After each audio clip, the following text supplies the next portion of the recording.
Hi, everyone, and welcome back to Big Blonde and Beautiful, the podcast.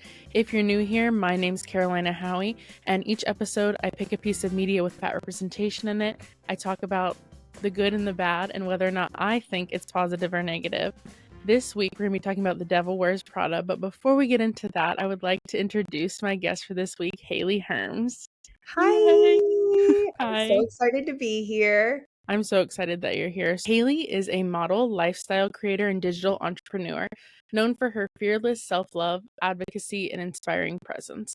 Her content blends confidence, beauty, wellness, and creativity, encouraging others to transform their lives from within. And I am so excited to have you on today. So thank Yay! you. I'm excited to be here. The Devil Wears Prada is my favorite movie. When Yeah, I saw that no one had done it yet, I was like, immediate, that's me. I haven't watched it in like forever, so I rewatched it last night. I rewatch it like once a week. It's a problem. I can literally put on like a one-man show of the entire movie. There are multiple movies that I can do that with too. So Yeah. no worries. I Yeah. rewatch stuff over and over and over and over. So I think maybe it's an ADHD thing, a comfort thing, but same. yeah. So you do modeling, correct? Yes. All right. So did you always want to be a model? No and yes. I was like, I tell people like I came out of the womb with like a microphone in my hand. I always thought like I'm going to be a famous singer or a famous actress. And I did child acting when I was younger. And then a photographer scouted me on MySpace and I did some modeling. And I literally remember like 12-year-old me thinking, this is so much better than acting because I don't have to memorize any lines and I can still feel like a chameleon because that's one of the things I loved about acting. And Mm-hmm. we're talking a little bit pre-social media here. Yeah. So there wasn't, it like existed in some extent, plus size modeling, but it wasn't like definitely nothing like we know it today. Mm-hmm. But I just remember after that one shoot just being like, oh my God, like I think like I could do this. And then by high school I was like, oh no, this is me. This is Mm-hmm. exactly what I'm going to do. Nice. So you just knew, you're like, I need to be in front of a camera. I need to be able to transform into different people. Yes, exactly. Exactly. My whole life, I was going to be in front of some type of camera, I think. As a theater kid, I get that. Like, I Ex- grew up performing, so Same, yeah. same. We love some theater. I love it. So what is it like right now working in the fashion industry as a plus size model? Working in the fashion industry as a plus size model right now is, I'm not going to lie, really hard. We're seeing a lot of the Ozempic and the Mm-hmm. heroine chic look come back from the early 2000s. And it's definitely made a full impact. We're seeing a lot of plus size models not being able to get work, some that were constantly booked and making Mm-hmm. six figures. And now they're talking about moving home with their parents. So it's definitely an intense industry to be in right now. I don't think it's an impossible industry to be in, but you Mm-hmm. definitely have to have some thick skin. Oh yeah. And speaking of that, like what advice would you give to people who want to break into this industry? I would say my biggest advice for people who want to break into plus size modeling or just fashion is you really need to build your confidence. Confidence Mm-hmm. is going to be the number one thing because first of all, this industry is tough. Some people aren't going to put it on a palette all nice and Mm-hmm. pretty for you. They're going to tell you rude shit to your face. And then on top of it, you're going to get a lot of no's. You Mm-hmm. rejection, rejection hurts. And that's where the confidence comes in of like saying, okay, this wasn't for me, but Yeah. something else is coming. And that's not just modeling, that's acting, that's applying for Mm-hmm. jobs. So really building that confidence, I think, is going to be essential to being a plus size model or a plus size person Mm-hmm. working in the fashion industry. Or just existing, honestly. Like Oh yeah, at this confidence is point it's key. like you need a bare minimum confidence just to live in America. Yes. I can't speak for the rest of the countries, but definitely confidence is something everybody should have, but having that thick skin is going to be very essential. Absolutely. So, as we said in the beginning, we're going to be talking about The Devil Wears Prada. In case our listeners haven't watched this film, which I do encourage you to watch it, I'm going to give a little synopsis before we really get into it. So, The Devil Wears Prada. Andy is a recent college graduate with big dreams of being a serious journalist. Upon landing a job at the prestigious Runway magazine, she finds herself the assistant to the unpredictable and extremely critical editor-in-chief of Runway, Miranda Priestley. Andy questions her ability to survive her new job and whether or not this job is turning her into someone she isn't. And that's the movie. That's the There movie. you go. And we Uh, got Anne Hathaway as Andy, and Meryl Streep as Miranda, and Emily Blunt as Emily. So there you go. Star-studded. Oh, and Stanley Stanley Tucci. Tucci. How could I forget? He's The main man. incredible. Anything he's in is just phenomenal. I know. There's just something about him. I feel like everyone loves him. I've not met a person that's like, I don't like Stanley Tucci. No, he's just like so diverse in all his roles. He can like just dive in and like be a whole new person. It's incredible to watch. He's universally beloved. Yes. Yes. Love him so much.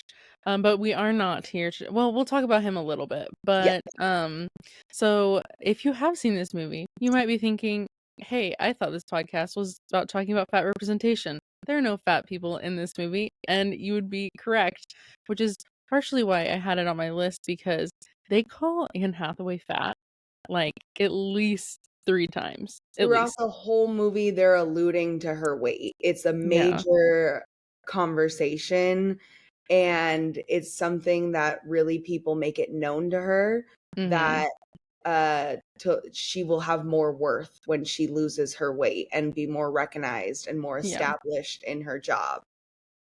And like, I think it's like crazy. A lot of movies in the 2000s, although there weren't plus size people per se, there was always that fat friend. Yes. And now that we go back 10, 15 years, we see that fat friend was like a size 4, size 6. For real. And we're like, that's crazy. They were never fat. They weren't even chubby.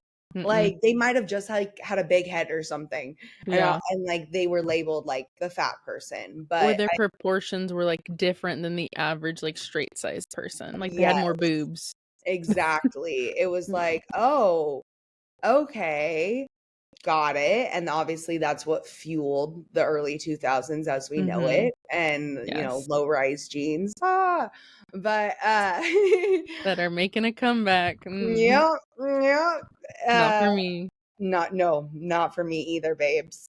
But yeah, when I saw it on the list, I immediately like knew why. I was like, even though there's no plus size people in the movie, it literally the whole time they're giving you the illusion almost that you would think, like if you were blind and couldn't see the movie, you would think this girl was like a size like 20.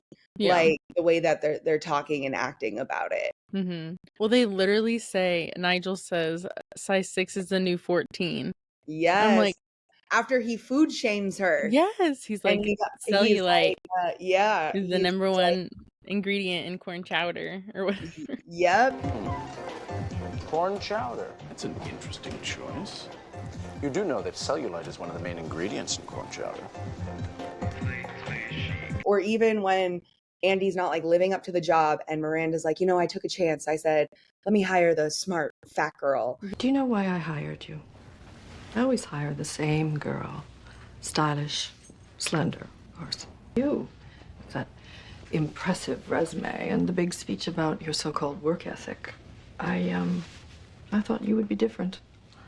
I said to myself, go ahead. Take a chance. Hire the smart fat girl. There's just there's so many comments throughout the whole movie, and even when Andy spoiler alert for everyone. When we're spoilers here. We're talking about a movie. I assume that if they're listening, they're gonna get the spoilers. But when Andy goes to Paris and they're talking about like celebrations and victories in their job, you can't help but notice Andy's number one thing was that she went from a size 6 to a size 4. And they like push that as like the highlight of her accomplishments, even though she did all this other work to get to this place, to get to Paris. Yep, that's the number one thing is I got thinner. Yep, exactly. Okay, girl. Nigel gets this huge job opportunity, but I went down a dress size. Oh, fuck the job opportunity. Yeah.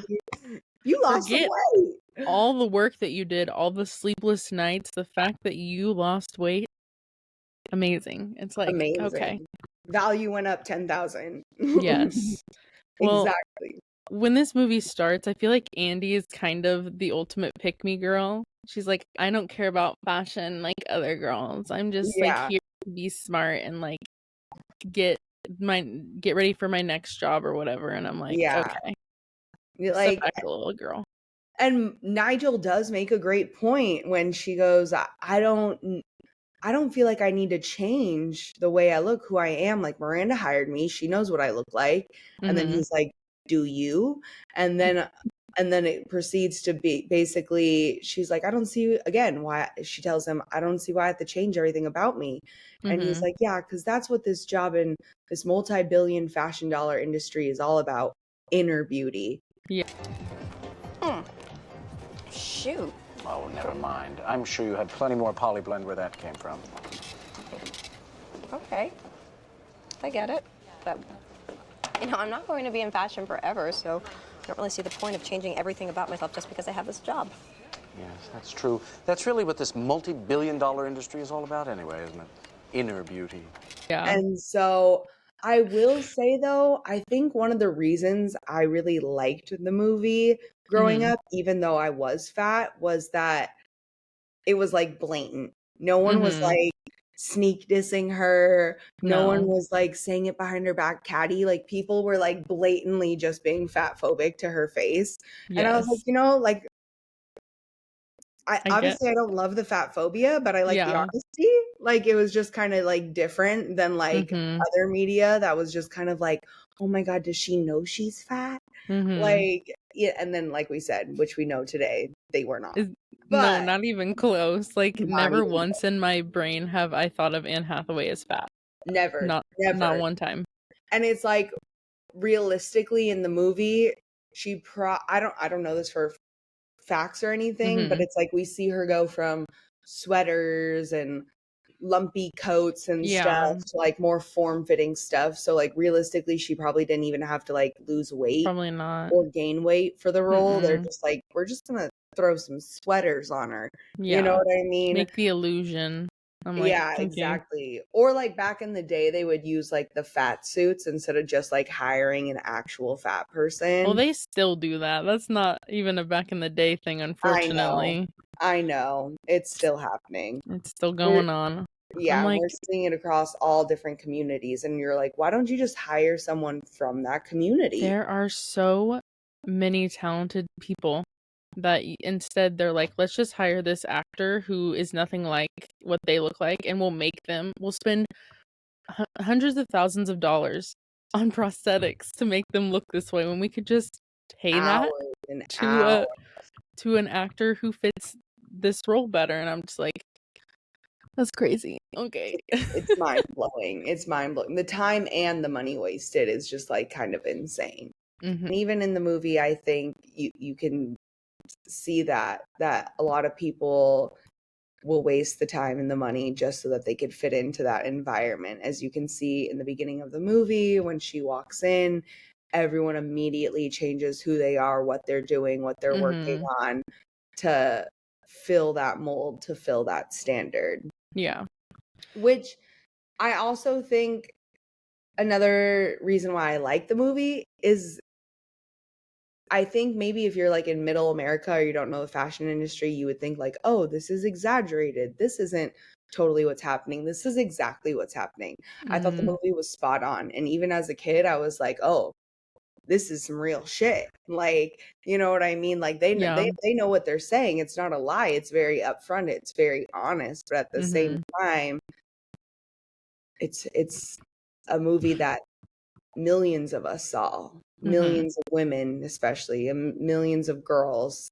And like in the movie, I feel like one of the big quotes is like, 1,000,000 girls would kill for this job. And it goes to show like how many people are desperate to look that way, feel that way, get that value in that way. Absolutely. And Andy sort of starts to embrace that side of the job. Like, obviously, Nigel gives her her little makeover, and we have the amazing iconic montage where she like switches outfits every time she goes in front of something or behind My something. dream is to recreate that whole scene in all those outfits, make it plus size. Like, so iconic. That would be amazing. So sorry, but like, no, you're fine. Such an iconic moment with all those outfits. They were so good. I feel like that's one of the things that people think of first when they think of this movie is like all the different outfits and that little montage thing. They really got the fashion on point. They did, which I would hope so. Considering the movie's about fashion, you better get it right or you're going to be torn to shreds. Exactly. And like, if you're listening and you don't know, the movie is based on real life Anna Wintour. Yes. So this wasn't stuff that someone just came up with. This was inspired by the actual working environment at Vogue. I would cry. I would not make it a day there. Listen, no. I wouldn't. I think I would just become a very like, I don't even know if like I want to say negative person, but just kind of more like I would make the jokes back. I would like kind of get into the sinister of it all. And like, I don't know if I like that. I'm not a big fan of matching energies. No, not negative energies anyway. I'd rather be the change within, but then, you know, usually when you're the change within, you get outcasted. Oh, as for we sure. saw with Andy. You know, before she conformed, it was like, oh, like I thought this was a joke. Or Nigel says, is this a before and after piece that we're working on that I don't know about? No, sir. And then that one part where Andy walks in and Miranda tells her stuff, and then she goes to walk away, and then she goes, and she also calls her Emily because she doesn't learn her name until she thinks that she's worthy of that. And she's like, Emily, and she turns around and she just slowly pans her eyes down to her shoes and is like, that's all. And Emily? Yes?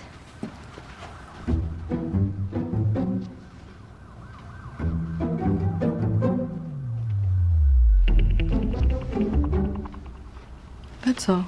It's like, that's I fun. would die. I would, but also knowing me, I'd probably be like, can you give me feedback? Because I'm just like kind of curious and crazy like that. Yeah.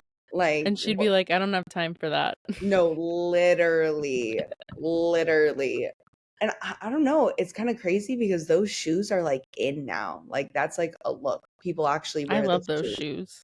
I love a good loafer, a good Doc Marten, Mary Jane. And I think some of the irony of it is she tells her clothes are ugly, but then as we see in another scene, she basically tells her like, we're the people that selected your clothes for you right in this room. Yeah. Are you calling your own work ugly then, ma'am? Like, I need to know here. Yeah, that's true. Because they're like, we picked this, and then it like devolves into this, and then department stores where you no doubt fished it out from some clearance bin. Yeah, the iconic cerulean scene. Yes, cerulean. What you don't know is that sweater is not just blue, it's not turquoise, it's not lapis, it's actually cerulean. And you're also blithely unaware of the fact that in 2002, Oscar de la Renta did a collection of cerulean gowns, and then cerulean quickly showed up in the collections of 8 different designers. And then it filtered down through the department stores and then trickled on down into some tragic casual corner where you no doubt fished it out of some clearance bin. However, that blue represents millions of dollars and countless jobs. And it's sort of comical how you think that you've made a choice that exempts you from the fashion industry when in fact you're wearing a sweater that was selected for you. Man, I'm like, okay. No one will ever forget that color now. No, they won't. Another thing that is talked about a lot in early 2000s movies and so nonchalantly is eating disorders. Yes. Oh my God. So bad. My best friend and I were watching Hot Chick, and there's this one scene where Rachel McAdams like goes off on the head cheerleader, and she's like, and mind you, I've never seen Hot Chick. I just saw it for the first time like a year ago. And then Miss Ashley Simpson makes her little cameo on the side of the cheerleader, Bianca, and Rachel goes, "Oh, like Bianca, like you're looking really thin. Are you just eating less or barfing more?" And then Ashley Simpson goes, "Barfing more." And I was just kind of taken back with how casual we just threw that in and then moved on to the next scene. And like, I know it's not the only piece of, like you said, early 2000s media like that, but so many. It was just kind of like a jarring to see it in like 2025. And, you know, a lot of these actors and stuff, like these roles would not exist today. They would not be taking them. Like they're classics for the time. Yeah. But there's just so much stuff that's in there that's like, oh shit. Yeah. Like, okay. And again, they're in movies specifically targeted towards women and girls. Like the likelihood a man's gonna be like, I need to go see Hot Chick is like, you know what I mean? And so again, it's the media doubling down on the fat phobia and just being like, we're gonna make it normal, like so normal. Yeah. And that's what it feels like they were trying to do, because now there's still media with like representation of like the struggle with eating disorders and things, but it's taken a lot more seriously. Yes. Instead of just like a one-liner that's like, oh yeah, by the way. And it's just like, that's so crazy, because Emily literally says that she's on a new diet where she doesn't eat anything, and when she feels like she's going to faint, she eats a cube of cheese, and that she's one bad flu away from her goal weight. You look so thin. Do I? Yeah. Oh, it's of Paris. Well, I'm on this new diet. It's very effective. Well, I don't eat anything. And when I feel like I'm about to faint, I eat a cube of cheese. Well, it's definitely working. I know, I'm just one stomach flu away from my goal weight. Which is crazy. It's crazy, and unfortunately, like, there's probably a lot of people who actually did that after the movie came out. Just sole reasons like that. And it's hard because it's like, where do we find like a fine line to walk between dark humor and advertising and almost giving people suggestions and ideas to partake in already harmful activity? And because, you know, I'm not gonna lie, I'm a big fan of dark humor. Love me some dark humor, you know? So I don't know, I'm curious, maybe that's something to think on, but like, where do we find that line of like, it's a very thin line. Exactly. Yeah, it's a thin line to walk. And also, I feel like the people making the media need to realize how much of an impact they have. I don't know if they do realize it and they just don't care as much. They're like, as long as we're making the money, that's what matters. Yeah, I mean, it could be that. It could be maybe like, I don't know. There's a lot that goes into obviously like a feature film movie and a lot of thought. Absolutely, but then there's sometimes we have writers who write shit and they're like, this is probably going to go nowhere, get nowhere, and then, you know, blows up. Kind of like what we see on TikTok, you know? Yeah. And so I think there's still some accountability there, but also I feel like writers, if they're not being told what to write, they're usually writing about what they know. Yeah, right, and that's like what a good writer is going to do. Yeah. And so I feel like it's not, how do I say this? It's not hard to assume that some of these writers are also plus size, also sharing this experience. And I believe the statistic that came out recently as an update was something like 80% of women in America are a size 18. Before it was a size 16, it's a size 18 now. However, we're not obviously seeing this representation everywhere, but like I said, so statistically, probability wise, the writers writing these own detrimental things are harming most likely their own community. Yeah. And it's just kind of a way of self-loathing or writing what they know, or just kind of a lot of emotional depth into it, and then it goes out to the world. Yeah. And unfortunately, I do think that that is also true, because you're right. Size 18 is now the average. And it did used to be 16. Now it's 18. And then also the crazy thing is, I feel like people love to see themselves reflected in the media. Oh And yeah. so in my brain, I'm like, why don't you? And then I feel like you would make even more money. It's But I don't so know. so personally in the fashion industry, why I've seen that is we'll see brands come out with plus size stuff and either they don't sell it in stores, or for example, they'll have like a 3X, and the 3X is the first to go because they bought 50 of stock of that and 1,000 of everything else, right? Yep. And we see all these problems all over, right? And no sizes that from one plus size brand to another. And like, sorry, that didn't make No. sense. From one plus size to another, we all have different size charts. Most straight size people can go to any website and it's going to be the same size chart, not too far off. They're going to be the same size. If you go to plus size, I literally have things in my closet. Like I'll wear an XL one day and then a 5X another day. And It's crazy. Yeah, it's just like what's the brand? What's the size chart look like? You know what I mean? And so, my point of saying that is I think the problem with that is they're not spending the same capital of marketing. They're giving like $100,000 budget to market their plus size line, but they're not doing the $5 million that they're putting into the straight sizes, which you would think people would want in America, would want money, would want profit. And it would statistically make more sense to put budgets into plus size clothing and have more representation because people could buy more things. I also have my own theory though, is, what drives America is big pharma and media. And so although we could have more representation, then we would be affecting other big markets. So it's like if we see someone that we can relate to, like for example, right now we see fat women when they're in a movie, they're most likely the funny girl. They're always funny, they're always this, that. Even if they have a love interest, it's still like funny fat girlfriend thing, right? Yeah.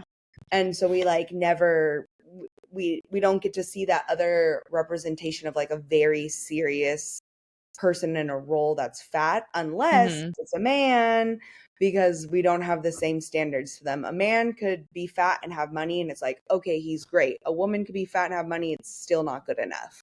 And so excluding men from that conversation, for women, you're not going to see like a plus size Angelina Jolie giving the same role, the same everything, but just plus size. I would love to see that happen. Personally, like in my head, if I became like 100 millionaire, like I would make that happen.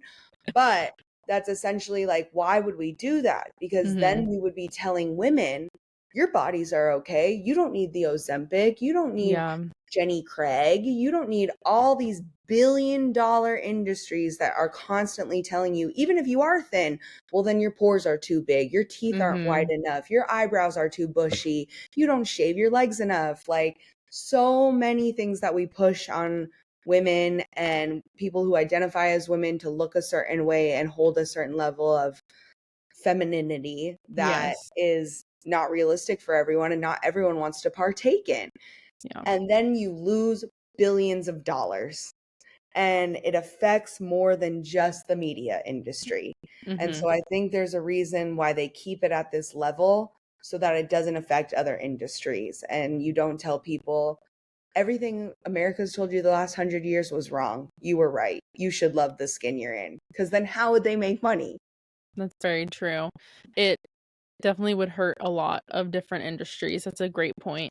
And I think another thing, especially with the fashion industry, and correct me if I'm wrong, but like this idea of exclusivity and being higher end, they're like, oh, if we include plus size people, then we look less high end. Yeah, I actually have like such a quick funny story about that. I actually went to FIDM, which is the Fashion Institute of Design and Merchandising. And I will never forget when this girl raised her hand in class and said, what if I don't want to make extended sizes? What if I don't want to make plus sizes? I just don't feel like that's my look. I don't want to cater to those people. She said this out loud in front of the whole class. Like, I wasn't the only fat person, I'll tell you that much. Yeah. And I was like, wow, that's real ballsy. And like the teacher was like, yeah, that's like no problem. Like, do whatever you want. Like, rock out with your cock out. You know what I mean? And then I did have this one girl, and she really admired me. She really admired me. She loved my confidence. She loved the way I dressed, everything. I really inspired this girl. So much so she went into one of her design classes where she told the teacher she was going to design a plus size collection. This girl made, I want to say, about like 8 sketches inspired by me, clothes that I had wore and things like that. Super flattering, so sweet. I love them. Her sketches were bomb. She takes them in for her like submission before the final submission, and the teacher looks at her and was like, there's no plus size fat people that are going to wear this. No one's that, like, they're not that confident. They're not going to be wearing stuff like this. And like basically told her to like put a sleeve on her designs and go more Lane Bryant of like things like that people were actually quote unquote going to wear, you know. And this was, I want to say, like, what, 2017 ish, 2016. So 9 years ago, like, crazy. And she still turned it in. She still did everything. She just got a bad grade for it. And I thought that was super fat phobic. Like, you know what I mean? And then also the teacher's thin. So who are you to be able to judge in a realm you don't know about? Maybe inquire someone you know that could help you respectfully grade that student's paper. Absolutely. And also you would think in fashion that a teacher would think maybe she has a vision that I don't see yet. Or maybe, because she was plus size herself, maybe she knows what she's talking about. Maybe she knows what she's talking about, and a fat person actually knows what other fat people want. Crazy. What a concept. You know what I mean? Yes. Like, it's crazy. So when you said that, that just like, flashed me back to fashion college. It's very real. You're right. Yeah. And I feel like they think that we won't wear those things because we're not given the opportunity to wear them, because they just assume that we want to hide. And I'm like, no offense to Torrid and Lane Bryant, but that is not usually the style that I'm going for. Every once in a while I can find something cute at Torrid, but like, you know. I was 12 dressing in business casual from Lane Bryant. What the fuck? So many, mine was Kohl's, but yes, so many of us have that like shared experience of being forced into these clothes that didn't express who we were or match our age. And then we're trying to like fit in with our peers who are able to wear the trendy clothes. And we're stuck looking like we're going to 9 to 5. With experiences with your peers. Like, let's be real, when you're younger, one of the main things that people really do is, even if you have money or not, is they go look around the mall, they shop around the mall. There's not much things for young kids to do. And so the experiences of being able to go shopping with your friends or trade clothes with your friends, or, you know, even if you had a plus size friend, you're probably wearing the same stuff. If not, you're not really too thrilled to be exchanging your business casual attire. Like, it's not going to be any better than what you're already wearing. You know what I mean? Real. Let's exchange slacks. Yeah. No, literally. Like, you want my blazer or this blazer? Do you want the little sexy, like, you know, when they do the little like shoulder flaps and like, the pendulum, I don't know what it's called. Like, it's just kind of crazy. But I think they go, it's almost like, to me, that tells me you're not listening, because the plus size people are telling you what they want, but you're going based on like, okay, well, this is what America's pushing out. America's pushing out. You want to hide your arms. You want to hide your stomach. You want, like, no, some people don't want to be sweating balls in the middle of summer. Like, some of us want to like show our arms, catch a fucking breeze on like a tummy and a crop top. I don't fucking know. but it's like, For no, sure. they're not listening to the consumers. They're not putting the same advertising, marketing money forward. And I would say as a plus size model, like, depending on the brand, you could be getting paid less. You know what I mean? Whereas like a straight size model could be 10,000, you might be at 5,000, or they're at 1,000, you're getting paid 500. Yes. That's not always the case. I have had experiences where I was getting paid more than the straight size models, but that was more to do with my experience and being in the industry for so long. And that model was just like freshly in after a few months. But even then I was still surprised because that is a rarity that happens. So I don't want to say it never happens, but I was just reading up on new statistics, and usually fat people in their workplace are getting paid 9% less. Fat women, should I say this? It was, the study showed that fat women were being paid 9% less than their counterparts yearly, which is the equivalent to getting behind 3 years of an annual salary. So you're behind 3 years behind everyone else with their raises and promotions, and it affects every industry, even if it's not fashion or plus size. It's just kind of crazy. Yes. Which also, I don't know, sorry, I want to add one more. Statistically, back in the day, it was advertised that you should hire fat women. It was advertised that fat women were harder working, they had more attention and time to work, because they were less desirable. I was about to say, is there a catch? Yeah, that, but then it's like it changes every 50 years. So then at like, let's say like 50 years ago, it was like, no, you should hire fat women because they're harder working women. And let's take a moment here to recognize that most fat women are all the things. You hear so many times of like their counterparts or peers being like, oh my God, you're so this, you're everything, you're that. Like, we hear such great things about fat women because they were pressured to be everything to make up for the fact that they were not thin. So a lot of fat women, have great personalities because it had to be like, okay, if you're not going to show your worth and your thinness, you need to be funny. You need to be a hard worker. You need to be a caretaker. You need to be everything. But then we go back like another 50 years, fat bitches were everything. It was like, if you didn't have a fat bitch, you didn't look rich, because if your bitch was fat, it meant you had money, you had food, you had clothes, you had designer. And it was like, you didn't want to be caught without a fat bitch. You know what I mean? So it's kind of crazy how historically, the more and more we go back, the more fat women, plus size women, mid-sized women were celebrated and were revered. And also still in a lot of cultures, it seemed, and that they're more fertile, they're more childbearing, it's better for motherhood to be plus size. And it's just so crazy how time turned, and it's mostly though to support capitalism. So that's where you gotta, in all of this, remember to yourself, this wasn't always the way, this wasn't always how we were treated, this wasn't always what society wanted. It was something that was kind of thrusted upon us, and which I hope helps people realize that like things are always changing, and what's trendy now won't be trendy later. And also your body shouldn't be a trend. Like fashion can be a trend. Like, oh, this, type of pattern or whatever is what people are wearing. But it doesn't need to be like, oh, you have to be this size to wear this type of garment. Yes. I'm so sick of like videos being telling plus size women not to wear stripes, because stripes be making the curves pop sometimes. So you know what I mean? I hate flattering, because I think one of my friends, she's a big TikToker.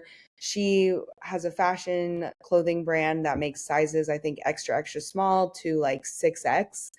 And they're $1 million business every year. And she is very thin herself. She actually had the opposite problem, where she was always so thin that she would be like, she went to a private school at one point, and she was in like a kindergartner skirt in like 4th grade. And they're like, why is your skirt so short? And she's like, I literally cannot fit into any of the other clothes.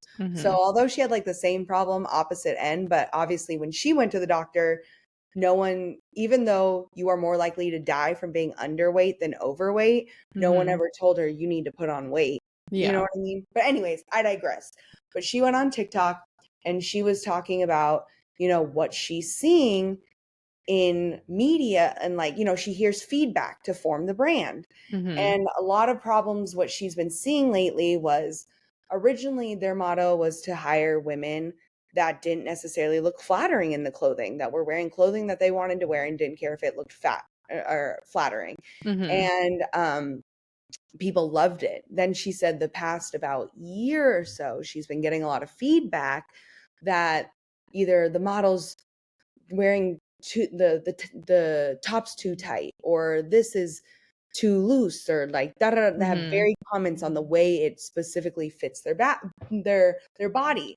So Uh-huh. she ran a little test and did same size top, different models, XYZ, and what she learned was they tricked them and told them, oh, we redid the design, we did what you asked for, and people were like, Mhm. great, da, da, da. But when they had the different models, same sizes, XYZ, the only conclusion she saw was people were saying it needed to be more flattering, and it was like how it appealed to their face and how they looked.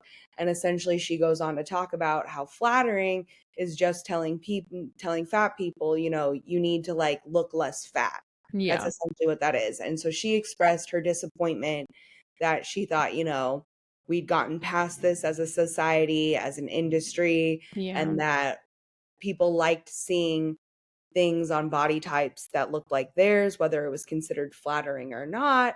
And so she, was expressing her sadness and also seeing a regression in the fashion industry.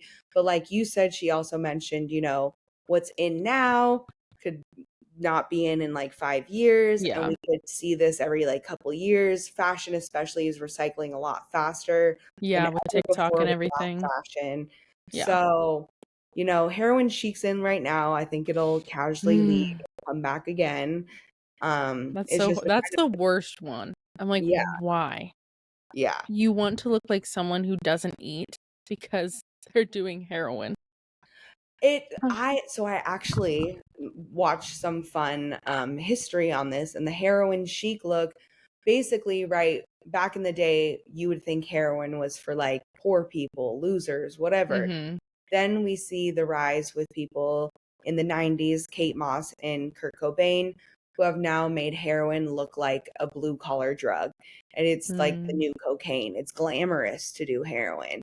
And there was actually a photographer who was taking candids of celebrities doing heroin, Oh wow. and his series got pushed out, and basically people wanted to resemble these photos where they saw this pale, hollowed out look in their face, because it no longer represented like poor, it represented Yeah. wealth. Actually, quite the opposite, was you Mm. looked wealthy and rich if you were displaying the heroin chic look, because you could afford heroin. Oh my gosh. So it That's all so connects crazy. back to class, wealth, and money, and eugenics and racism, Doesn't everything? everything, Doesn't everything. everything. And because, you know what I mean? It wasn't Mhm. glamorous when it was filled in the streets and it was affecting communities, Yeah, but it's mostly minority communities. exactly minority communities. And it was like, no, this is bad. But then, like when Whitney Houston starts doing crack, oh, it's Mhm. horrible when other people do crack, but now it's kind of glamorous. No. And we Yeah. saw a little like crack trend for a minute, but I digress. But it's just kind of interesting to see how things that we would consider not glamorous become Mhm. glamorous because people with money do them. And that's Yes. the only thing that separates it, is the money. Mhm. And like you were saying earlier about, in 50 years ago, they were saying this about fat people, and then 50 years before that they were saying this. I feel like we are definitely in a regression when it Yes. comes to size inclusivity, because we have things like Ozempic, and I found the Vogue Business Autumn/Winter 2025 size inclusivity report, Ugh. and For the official Fashion Week runways in New York, London, Milan, and Paris, report authors noted that about 8,703 looks presented, 97.7% were straight sized, which is defined between a size 0 and 4 in the US. 2% were mid-size, which is between a 6 and a 12, and only 0.3% were plus size, which is considered a size 14 and above, which is still not very the tiny. average Still size. very tiny. Yes. When I remember when I lost weight, I was about like a size 12, 14. People asked me if I was still going to do plus size modeling because I looked so tiny. I didn't appear plus size. Sometimes I'll show my thin friends, I'll be like, oh, this is the plus size model board for an agency. And they'll be like, but they're not plus size. I'm like, to you, to the fashion industry, plus size is starting at a size 8, 10.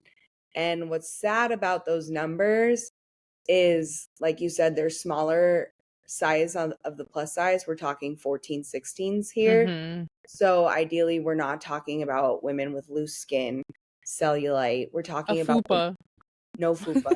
No fupas.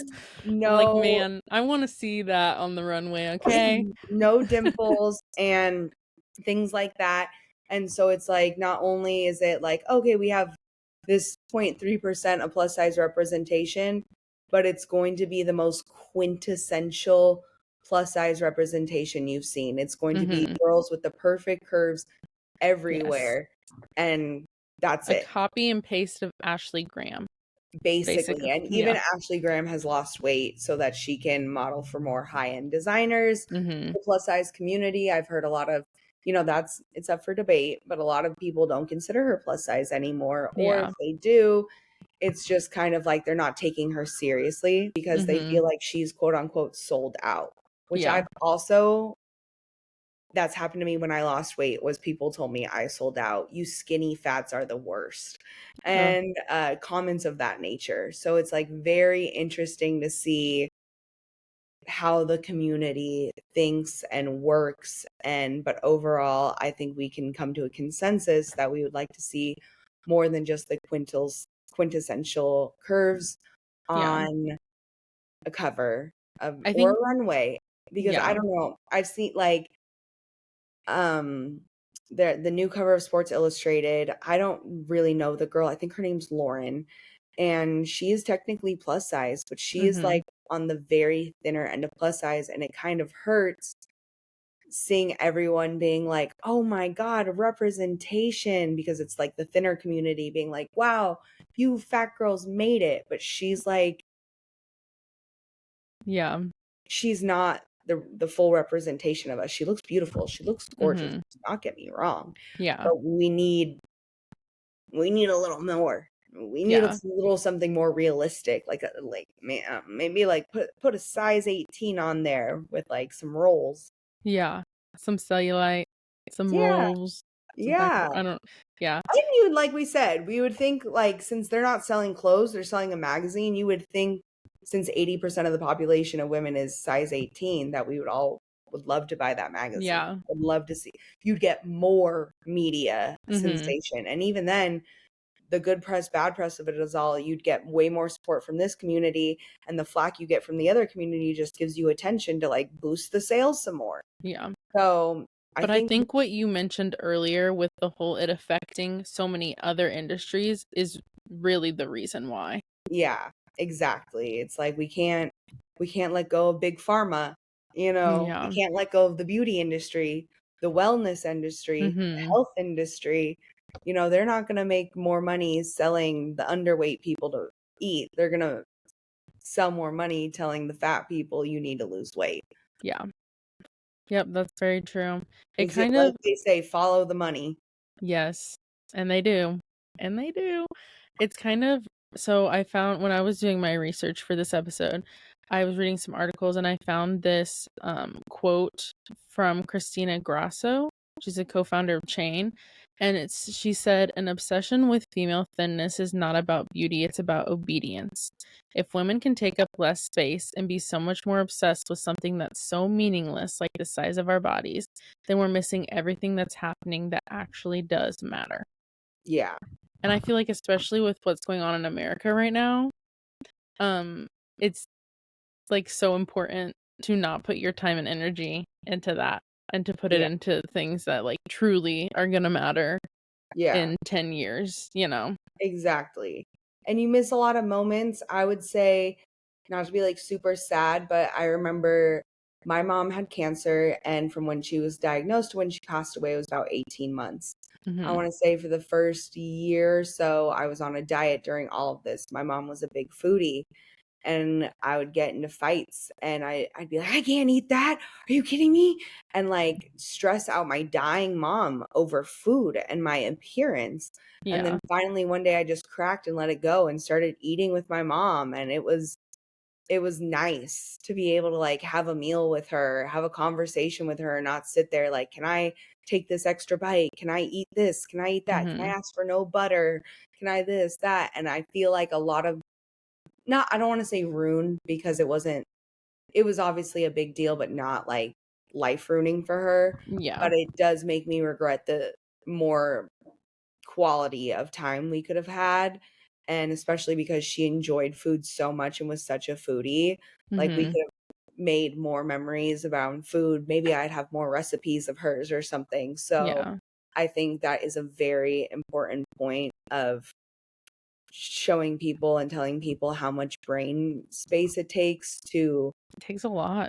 to lose weight, whether you're doing it healthy or not healthy. It Mhm. still takes a lot of brain power, and it's hard. Maybe It's hard. maybe Andy could have used some of that brain power to maybe leave her boyfriend. Oh, don't even get me started on how he's the real villain.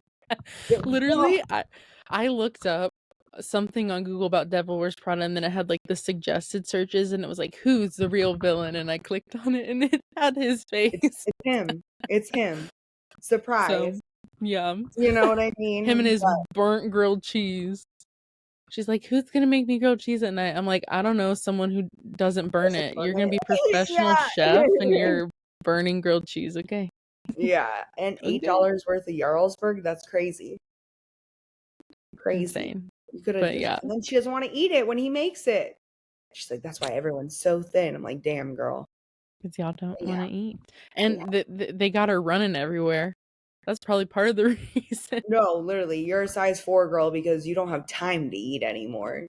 You're Literally, when she's in line getting her meal there for the first day, Nigel throws it out because he's like, oh, Miranda pushed this up 30 minutes, and she's always 15 minutes early, so we're late. Right.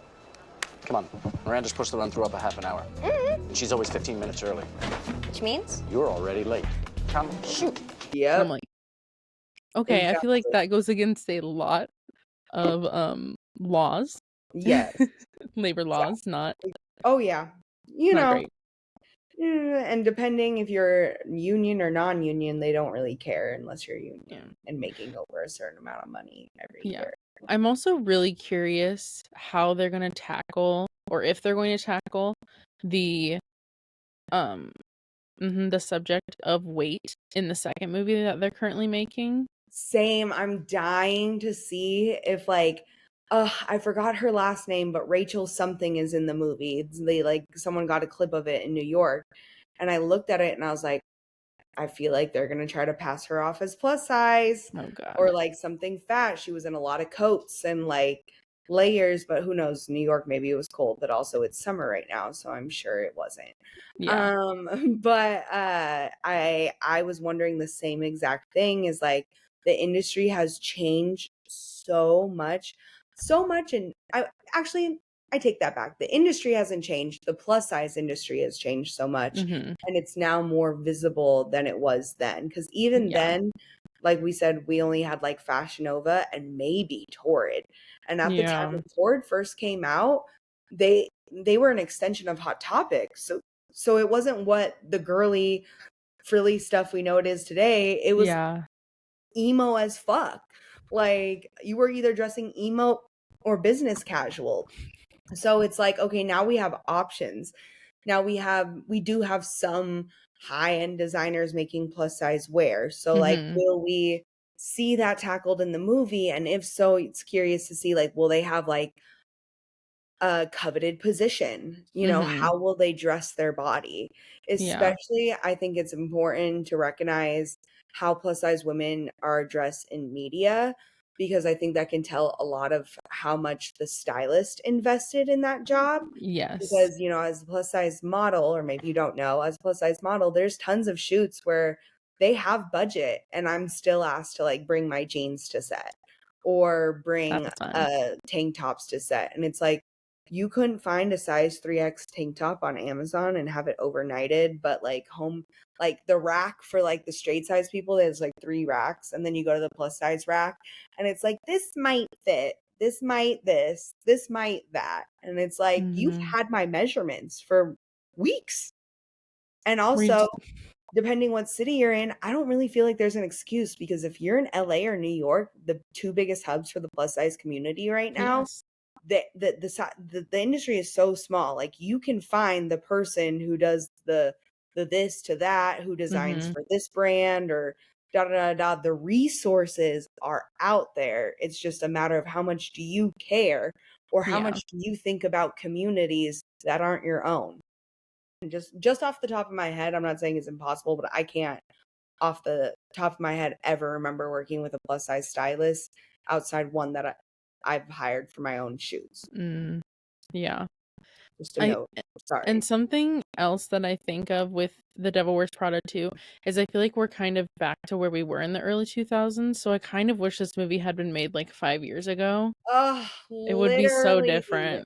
I mean, we could cross our fingers and hope that the script was written like a year or 2 ago, Yeah. and maybe there is some inclusivity in it. But you don't know. Yeah. You don't know. We'll see Maybe what they'll use an happens. Ashley Graham, you know, maybe we'll Maybe. see some type of something in there. Maybe. We can hope. Yeah. We can hope and Because pray. I imagine they're going to have to make it a little more PC for the current times. Like, you I know, definitely think there will be less like eating disorder jokes and lines throughout the yeah. movie. If I not, we would can hope come so. back here and discuss it when it Oh, comes out. 1000% you're coming on for Devil Wears Prada too. Yeah. For sure. I think I want to hope. I want to hope so too. Let's be I hopeful. want to think so too. And hopefully, even if they've found that thin line to walk on of like, oh, this is like some like dark humor, da da da, but we're not advocating for this. Yeah. Maybe like a mention of like, oh, that was the past. We're living here now. You know what I mean? Like how we've kind of seen with like Sex in the City. I don't know if you've seen the newer seasons, but there's I've seen definitely clips. Did want to mention that so I think part of it was we were talking about how we've kind of gone back to the early 2000s ish. Yes. And I was shopping at Torrid yesterday because it's literally the only plus size store that I can actually go into near where I live. It's like 30 minutes away. I knew that they had started doing this a while back. They don't carry pants above like a size 24 or 26 anymore in store. At least in the one by me. I don't know if it's different in bigger areas, but kind of pissed me off. I'm not gonna lie. I was like, the one place I should be able to go and try on things in person, and I can't. That's insane. That's I had no idea. I know that Torrids have become more scarce out here. I live in Los Angeles, and they're closing like 180 stores, I believe, this year. Yeah, they removed a lot of stores. So now, even though you'd think like LA, like I should be able to fly down the street to a Torrid, it's going to take me like over 30 minutes to get to one. Yeah. So that's so disheartening to hear. It is, because I'm like, that was the place for the girls. It was, and that's literally still the only place in my like the mall closest to me that has plus size clothing that I can try on in person. I'm like, I just want to buy a pair of jeans and know that it's gonna fit when I walk out of the store, but I guess not. Like you need them same day. I hate that shit. I hate when I need it same day or night before, and it's like, okay, are my 2 options going to be there? Like, I don't know. It's like, I feel like you could write in and say something to them, but even then they're going to give you some like statistical PR answer. response. Yeah, It's like, like, we're so oh, sorry that you had such a bad experience. We hope yeah, to be an inclusive place. I'm like, but you're not being one. So yeah, what you gonna do about it? yeah. Oh, that's so sad to hear. Yeah. Especially when I know we've quoted multiple times, over 80% of women are above a size 18. So Yeah.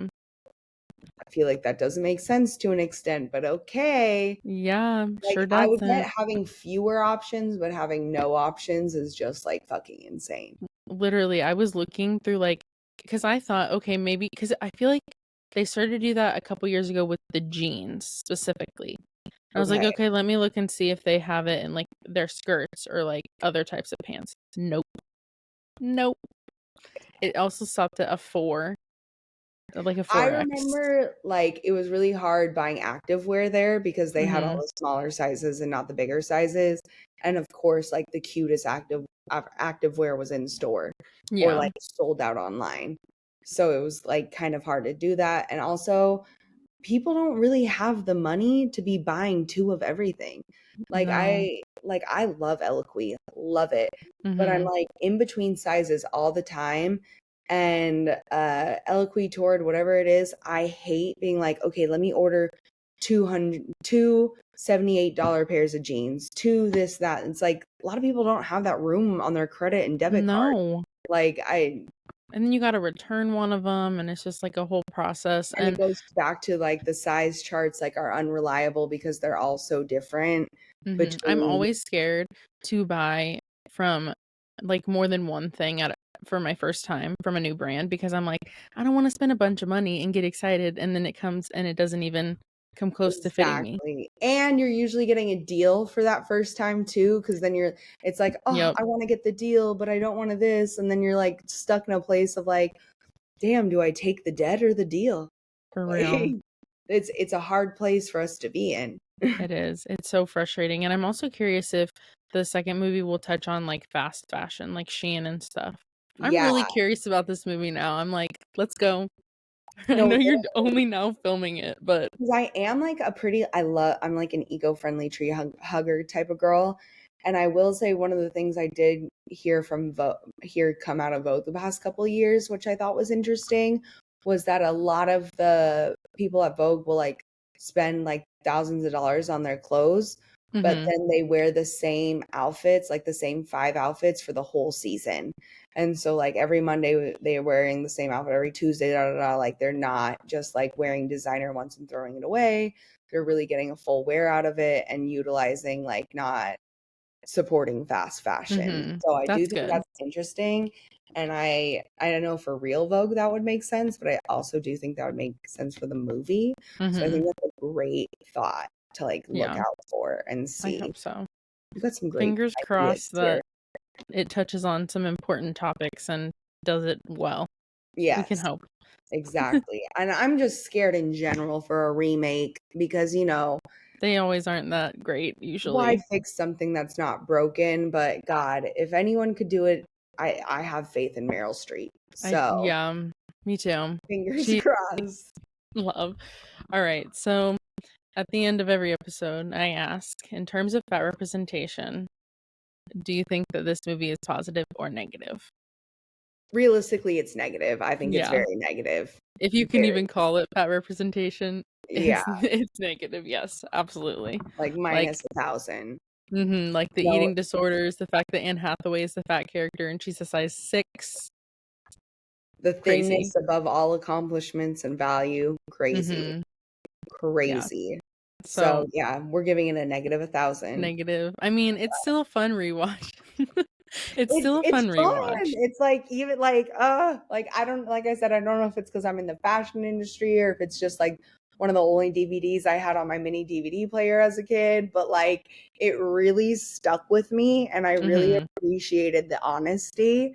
Yeah. And it was just very interesting to see. So Don't worry, there are so many like pieces of media on this podcast that I've said were negative and I still watch them. So, I know. Yeah, you're like, what's a girl it gonna do? I'm just a girl. exactly. I'm just Yeah. a girl. Do you want to plug your socials so that people can find you?